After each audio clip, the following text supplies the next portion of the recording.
Muy bien, entonces les estaba comentando más temprano que ayer se anunció esta decisión. Hay varios temas en el plano legal y jurídico que valen la pena comentar y tengo la gran suerte de que haya aceptado la invitación el doctor Andy Carrión para hacerle preguntas y que nos ilustre de estos temas. Doctor Carrión, encantado de tenerlo en el programa. Muchas gracias a ti, Augusto, por la gentil invitación. Al contrario, nosotros somos los agradecidos. Un primer tema que queríamos plantearle es el retorno de la doctora Patricia Benavides al Ministerio Público. Y comentábamos justamente antes de entrar que esto parece estos partidos de fútbol o de tenis, donde va ganando uno, pasa el otro, pasa el otro. Ahora va ganando Patricia sobre Delia, ¿o cómo entender esta decisión del doctor César San Martín y su sala del día de ayer? Sí, yo creo que ahora, como tú lo has señalado, ya va ganando la partida Patricia Benavides, porque recordemos de que incluso la Fiscalía de la Nación, con Delia Espinosa a la cabeza, habían judicializado el caso y habían solicitado que el juez supremo de investigación preparatoria, representado por Segismundo León, decida sobre la suspensión de Patricia Benavides de cara a que ella no asuma ni la Fiscalía de la Nación ni la Fiscalía Suprema. Esta decisión fue parada en una primera instancia, es por eso que ganó esa primera partida la Fiscalía de la Nación con Delia Espinosa a la cabeza. Punto para Delia. Pero luego, el día de ayer ya se resolvió esta causa en una segunda y última instancia. Ya es la última instancia. Es la última instancia. O sea, el fallo de esta sala de la Corte Suprema, la sala penal, es definitiva y tiene que aplicarse lo que decidió la Sala Suprema Penal Permanente. ¿Y qué ha decidido Permanente. en concreto la sala? ¿Qué ha decidido? Revocar la decisión que tomó en primera instancia el juez supremo Segismundo León y declarar improcedente el pedido de suspensión que había solicitado Delia Espinosa en contra de Patricia Benavides, lo que en buena cuenta significa de que pervive la decisión que ha tomado la Junta Nacional de Justicia de restituir a Patricia Benavides en el cargo de Fiscal Suprema. Pero no como fiscal de la Nación, ya como no, había dicho la Junta Nacional de Justicia. De hecho, ella misma lo aceptó el día de ayer en una entrevista por la noche de que ella ya no podría asumir el puesto de fiscal de la Nación porque venció el plazo ya de la gestión para la cual ella fue elegida por la Junta de Fiscales Supremos, que fue la primera semana de junio. Entonces, ya simplemente ha perdido ya vigencia ese nombramiento o restitución del nombramiento que hizo la Junta, pero lo que sí va a tener que ser Delia Espinosa, nos guste o no, es una decisión que ya se ha tomado en última instancia por la Corte Suprema, es de obedecer las órdenes que en su oportunidad tomó la Junta Nacional de Justicia, que es restituir a Patricia Benavides, porque recordemos aquí, Augusto, que cuando la Junta Nacional tomó esta decisión, Delia Espinosa simplemente dijo, bueno, no vamos a hacer caso a ella, nos vamos al Poder Judicial. Entonces, como ella fue quien activó el canal judicial, ahora es ella quien debería, en base al respeto de la decisión de la Corte Suprema, simplemente obedecer lo que acaba de decidir la Sala Suprema Penal Permanente. ¿Y qué implica esto en el término de quién va a ser fiscal de la Nación? ¿Sigue siendo Delia Espinosa o ahora se ve amenazada su situación?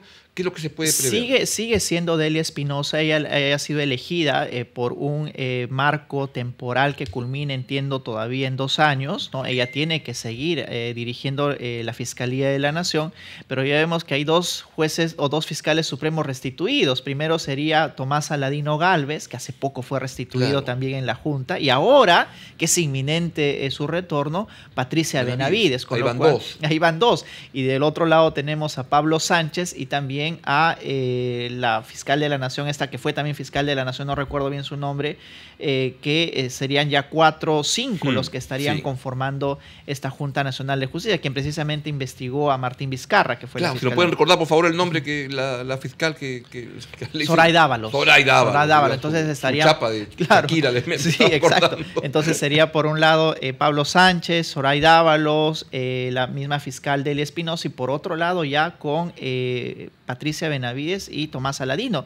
Y ojo que es inminente también el retorno de otros ex fiscales supremos. Luis Arce Córdoba también.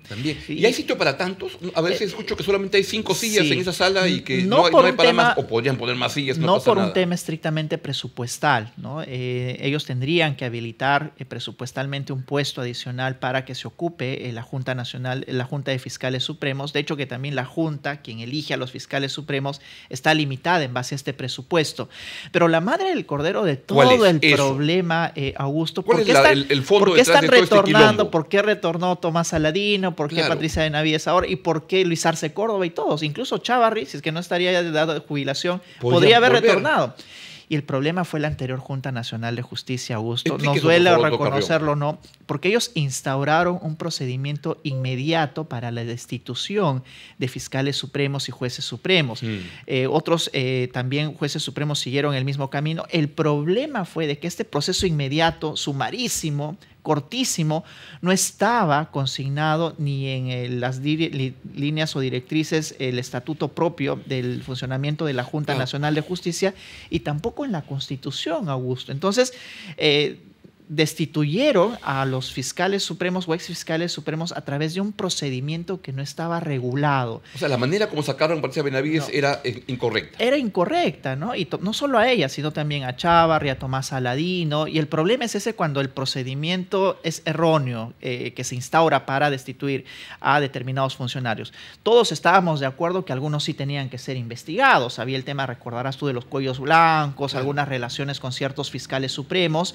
Pero si vas a destituir a los funcionarios porque en efecto tienen algún tipo de relación con la organización criminal o se les imputa algún delito, pues se sigue el procedimiento estándar, el debido proceso, se les da oportunidad a que se defiendan, y si son destituidos, bien, porque quizás sí lo ameritan. Pero si el Ministerio Público no sigue el debido proceso, entre ellos mismos uno dice ¿qué puede esperar para el resto? Y qué puede esperar para el resto, pero yo creo que la Junta Nacional de Justicia, la anterior conformación de la Junta, debió tomar estas precauciones, porque por ejemplo, el día de hoy se encuentra, por ejemplo, investigada en la Junta Nacional de Justicia la propia Delia Espinosa, por no haber implementado esa decisión que tomó la Junta de restituir a Patricia Benavides.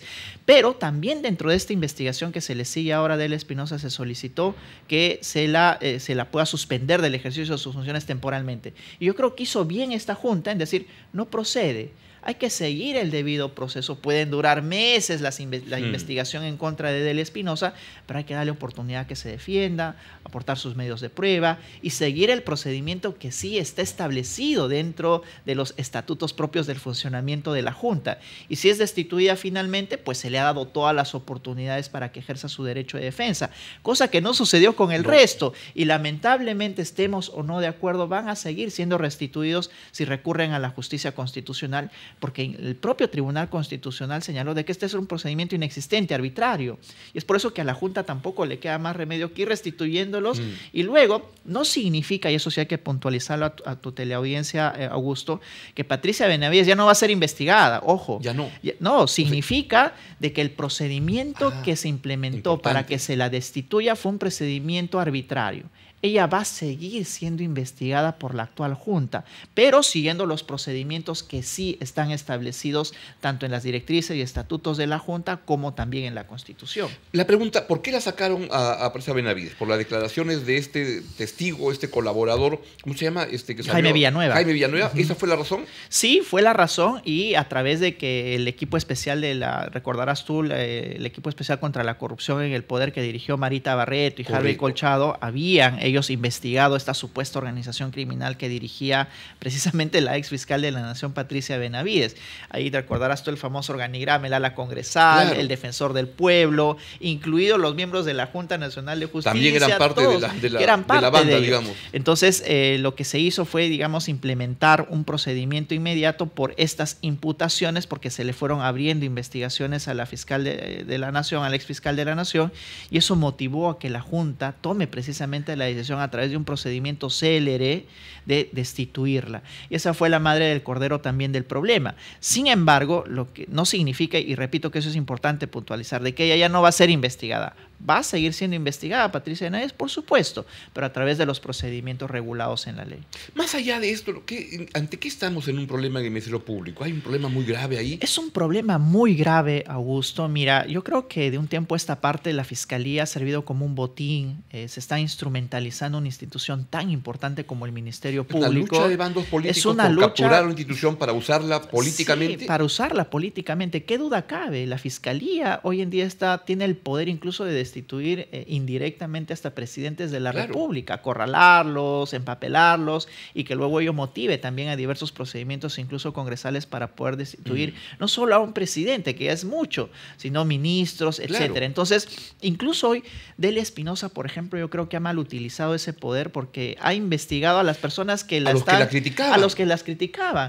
Ha abierto investigaciones en contra de los miembros de la Junta Nacional de Justicia, y al único que no le abrió investigación fue a Tábara, que él sí le dio la razón a la fiscal de la Nación. Entonces, estemos o no de acuerdo, Augusto, hace mal Delia Espinosa en dar un mal ejemplo, ¿verdad?, de instrumentalización de una institución tan importante. Y a los congresistas, también a los que estaban en la subcomisión de acusaciones constitucionales que votaron a favor del archivo de esta causa en contra de Patricia Benavides, también están siendo ahora investigados por la Fiscalía de la Nación. Entonces, yo creo que esta instrumentalización de una institución tan importante que debe luchar contra el verdadero crimen organizado, las bandas que en la calle sufren los ciudadanos día a día, Augusto, pero vemos de que eso no se da. ¿Y qué pasa cuando tenemos a una fiscal de la Nación, Delia Espinosa, que se rehúsa a cumplir una decisión de la Junta Nacional de Justicia? En su oportunidad... Es lo más insólito que me pareció. Insólito.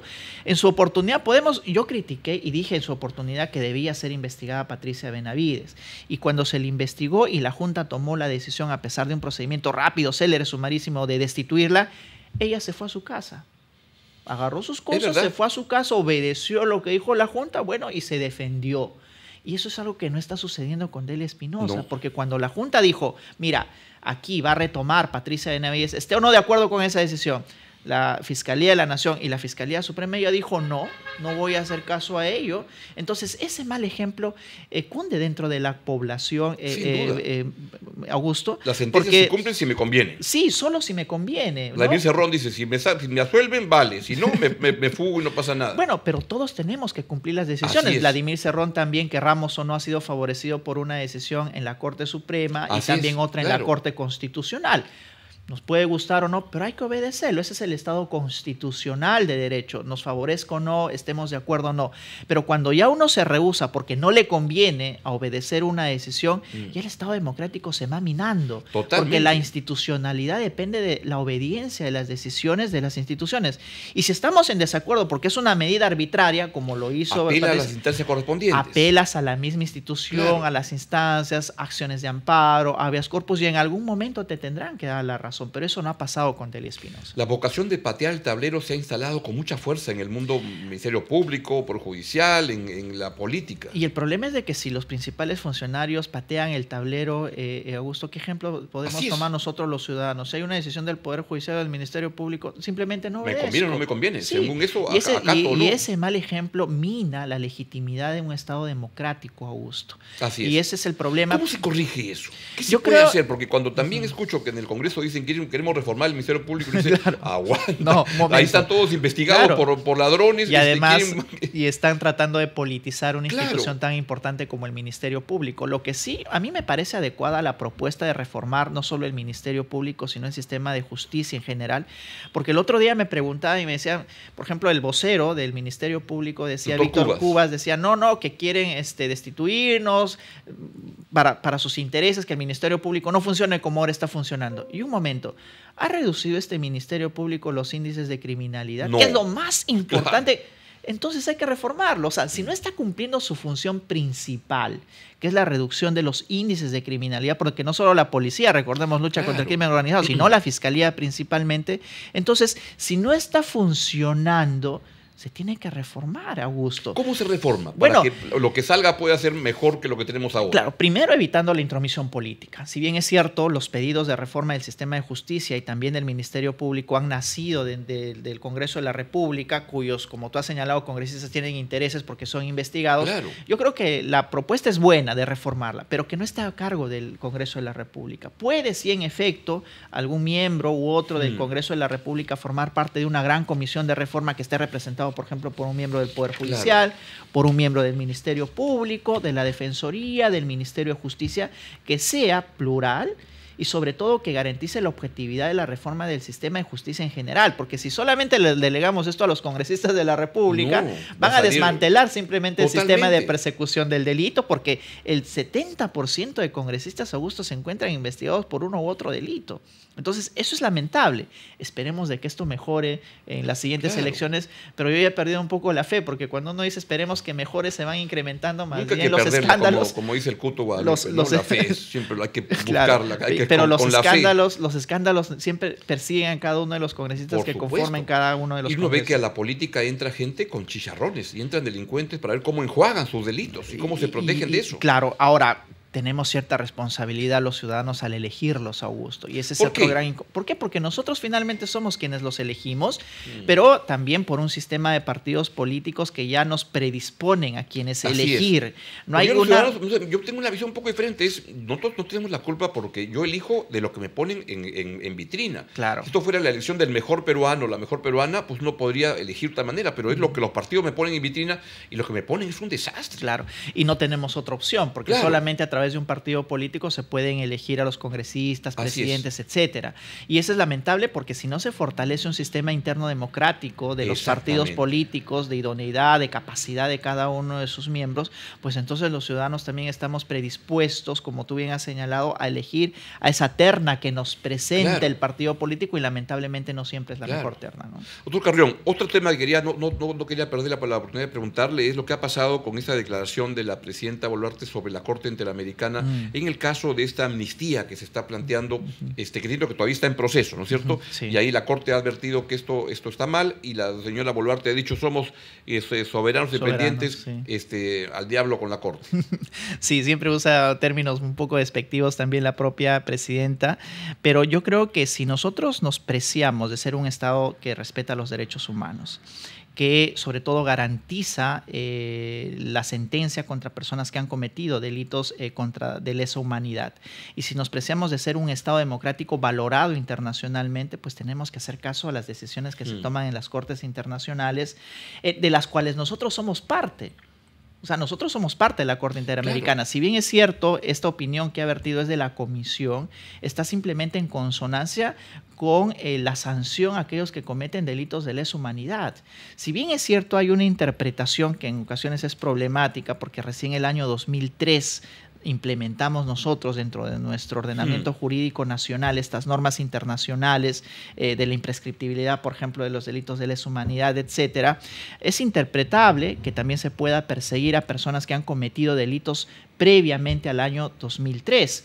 De hecho, en nuestro país hay ya tribunales que no han aceptado esta norma que emitió y que está defendiendo muy a rajatabla uno de los congresistas de Fuerza Popular, ¿verdad?, que señala que recién desde el 2003 deberían adelante perseguirse los delitos de lesa humanidad y no hacia atrás. Claro. Pero ya las cortes no les han dado la razón, porque también los jueces, Augusto, tienen el poder de realizar un control de las normas de acuerdo a la Constitución. Claro. Y ellos en ocasiones pueden hacer prevalecer la Constitución a las normas que emiten los congresistas de la República. Y lo que está haciendo ahora la Comisión es simplemente advertir lo que puede suceder luego si esta norma se implementa en nuestro país, y es que los jueces también puedan hacer un control constitucional de las normas que emiten y seguir como hasta ahora han seguido, porque a pesar de que ya existe una norma que especifica el principio de legalidad del 2013 en adelante, los jueces han dicho no, casos Pativilca, los otros casos pueden tranquilamente ser juzgados y sancionados a pesar de que ya supuestamente prescribieron estas causas, porque el derecho a la verdad y algunos otros derechos que informan la persecución de delitos de lesa humanidad ya está instaurado en nuestro ámbito judicial.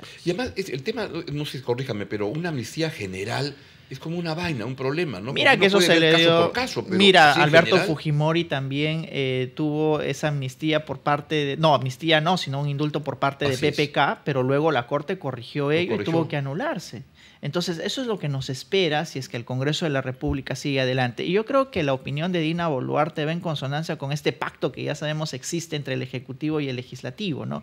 Dina Boluarte ha promulgado casi todas las normas que ha emitido el Congreso de manera crítica. No, Dina Boluarte es una alfombra roja para lo que quiere el Congreso. Claro, y les da todo lo que quieren los congresistas. Es una presidenta 24/7 al servicio del Congreso. Y ese es el motivo por el cual ha durado hasta el día de hoy su régimen. Si es que ella no hubiera tirado la alfombra roja, como tú dices, Augusto, ella hubiera sido ya inhabilitada, destituida en su oportunidad por los congresistas y nombró un presidente a su medida. Pero ella simplemente al acomodarse a los intereses del Congreso de la República, entre ellos avalar, por ejemplo, estas normas que está promoviendo el Partido Fuerza Popular de la amnistía, entre otros, entonces está de alguna manera congraciándose con los congresistas de cara a este pacto que todo el mundo ya sabemos existe. Pero que Dina Boluarte sabe a qué cosa juega, ella quiere durar, es básicamente eso, y para eso está dispuesto a transar todo lo que le pida. Todo lo que le pide el Congreso de la República. Es un gran negocio, ¿no cree usted? Tener una presidenta que es una muy débil, porque una presidenta muy débil es la gran piñata para sacarle todo. En rigor, quien está gobernando es el Congreso de la República, Augusto. Yo no creo que esté gobernando bueno, la ¿y eso no presidenta ocurría Dina desde hace Boluarte. varios años en el Perú? Desde Sí, la época pero del PPK con Keiko, y ahí van... desde que el Congreso de la República se dio cuenta del poder que tienen Claro. de destituir a un presidente de la Así República, es. PPK. Entonces, ha Y luego se lo incrementando... bajó a Vizcarra, que antes había disuelto el Por Congreso. supuesto, ya han ido incrementando su poder dentro del Ejecutivo, con lo cual incluso algunos dicen que ya estamos dentro de un parlamentarismo soterrado, ¿verdad? En la cual en el Congreso se deciden las cuestiones de Estado y no necesariamente en el Poder Ejecutivo. Ahora, son las reglas del juego. O sea, son las reglas de que cuando un presidente no tiene mayoría en el Congreso, o pacta o hace alianzas para conformar un fundamento viable. Lamentablemente, lo que ha sucedido durante los últimos tiempos es que no necesariamente el presidente de la República ha tenido suficiente representación en el Congreso de la República. Entonces no ha tenido un apoyo real para implementar las políticas que lo llevaron a ganar el gobierno. Exactamente. El caso de Pedro Castillo es paradigmático, ¿no? Porque Pedro Castillo muchos le dicen de izquierda, pero no hay ninguna medida de izquierda que haya implementado en su gobierno. Pedro Castillo no es ni de derecha, ni izquierda, ni de arriba, ni de abajo, exacto, es un mamarracho de presidente. Claro, entonces nunca tuvo una real política de implementar, si bien es cierto, llegó al poder de la mano de Perú Libre, ¿no? Tuvo un programa, etcétera. La verdad que nunca implementó absolutamente nada, y Dina Boluarte tampoco, con lo cual estamos ante políticos, yo creo, oportunistas, ¿verdad?, que no siguen la línea por las cuales han sido elegidos, sea PPK, sea Alejandro Toledo, sea Ollanta, sean todos los que hemos advertido hasta el día de hoy. Siempre las políticas han sido implementadas de manera oportunista, como ahora Dina Boluarte quiere sobrevivir y hace lo que le dice el Congreso de la República, ¿no? Mutis, o sea, no dice ni critica absolutamente nada de lo que dice el Congreso ahora, de la todo República. cambiaría si que hubiera un presidente y una presidenta con ideas, fuerza para decir y defender, salir a defender sus ideas y discutirlas, pelearlas, ¿no? Es una presidenta muy limitada en cuanto a ello. Ya sabemos, ni siquiera de entrevistas a la prensa no puede enfrentar cuestionamientos reales, ¿verdad? Además, no es la prensa, es la población. Ustedes lo que hacen es transmitir las ideas de lo que nosotros los ciudadanos queremos trasladar al Ejecutivo. Y si a ustedes no les dan la oportunidad, justo porque la presidenta hace mucho que no da entrevistas, ¿verdad? Entonces, es que no está dando cuentas a la población. Y cuando no da cuentas a la población se convierte en algo peligroso, porque es como simplemente un círculo cerrado en la cual ella escucha simplemente a quienes, a los representantes del Congreso, pero no realmente resuelve los problemas de la ciudadanía. A mí la parte positiva de esto que me gusta ver es que el país, siempre se habla que somos un país con debilidad institucional y todo, pero mire que hemos resistido a dos presidentes tan tontos como Dina Boluarte y Pedro Castillo, que uno dice, no, las instituciones se han puesto a prueba. No, y tenemos una capacidad de resiliencia institucional y para salir adelante a pesar de esto, ¿no? A pesar de todo. Mira, yo creo que es cierto, ¿no? El Ministerio Público se empoderó en la etapa de Pedro Castillo. Yo creo que no hay un Ministerio Público en toda la etapa de su existencia que haya tenido más poder que el gobierno de Pedro Castillo. ¿No? Yo creo que ahí se empoderaron y es por eso que es peligroso también, porque hay que reducir, hay que controlar el poder de alguna manera y que las instituciones han sobrevivido, ¿no? El Poder Judicial, por ejemplo, que nunca claudicó ante Pedro Castillo. De hecho, hay resoluciones emitidas por la Corte Suprema que señalaron que ni aún un presidente de la República está por encima de la ley. Y eso fue importante, que el Poder Judicial lo diga a través de sus resoluciones. El Ministerio Público nunca claudicó, y también el Tribunal Constitucional, que ahora está tomando decisiones que a algunos no les gusta u otros, pero está haciendo valer su institucionalidad. Y también ahora la Junta Nacional de Justicia. Lamentablemente, a veces son aquellos que deben de resguardar la institucionalidad quienes no lo hacen, como Delia Espinosa, por ejemplo, que ha dado un mal ejemplo, creo yo, a la institucionalidad. Y eso es aprovechado por los políticos, querramos o no, porque todo el Congreso ya se ha sumado al tema de la reforma del Ministerio Público, ocasionado por el comportamiento de rehusarse a implementar una medida por parte de Espinosa. Entonces yo creo que si ella hubiera implementado la medida, hubiera dicho, mira, a Patricia Benavides no la podemos elegir como fiscal de la nación porque ella simplemente... Pero entra como fiscal suprema. Exacto, pero que entre como fiscal suprema, no hubiera pasado nada de esto y los congresistas hubieran quedado en offside diciendo que se cambie el sistema de justicia. Pero luego aprovecharon esta circunstancia para sumarse al cargamontón y decir, bueno, reformemos todo porque todos están siendo investigados. Así es. Y al final, no sé si coincide con esto, por la pregunta final, lo que hay es un uso político de las instituciones actuando con intereses más que con principios. Por intereses personalísimos, ¿no? Muy personalísimos. La captura del Ministerio Público, a ver quién se lo captura, claro. Odelia o Patricia, ahora tú, ahora yo. Ellos no están pensando en cómo hacen un mejor Ministerio Público, es cómo capturan la institución para usarla políticamente contra otros. Y mientras tanto, quienes sufren las consecuencias negativas son los ciudadanos. ¿Por qué? Pregunta final, ¿por qué los ciudadanos sufren esto? ¿De qué manera nos vemos perjudicados por este chongo que hay en el Ministerio Público? Porque en tanto existe una lucha intestada de poderes dentro del Ministerio Público, se desatienden las preocupaciones principales, como es el control de la criminalidad, Augusto. Y los ciudadanos de a pie sufren diariamente los índices de criminalidad que enfrenta el día de hoy nuestro país. Y no los principales funcionarios que andan pues con escoltas, policías, ¿verdad? Somos nosotros los que sufrimos diariamente esta lucha intestada de poderes. Doctor Andy Carrión, le quiero agradecer muchísimo. Gracias a ti, Augusto. Para tener una visión que yo siempre valoro mucho, de ver las cosas con la mayor objetividad posible, porque a veces siento que hay abogados que van a defender, ya se sabe a quién defienden, a quién atacan, y se deciden y se opina en función de intereses más que de principios. Muchas gracias a ti por la invitación, Augusto. Que tengas un buen día. Doctor Andy Carrión. Vamos a ir a una breve pausa, vemos con la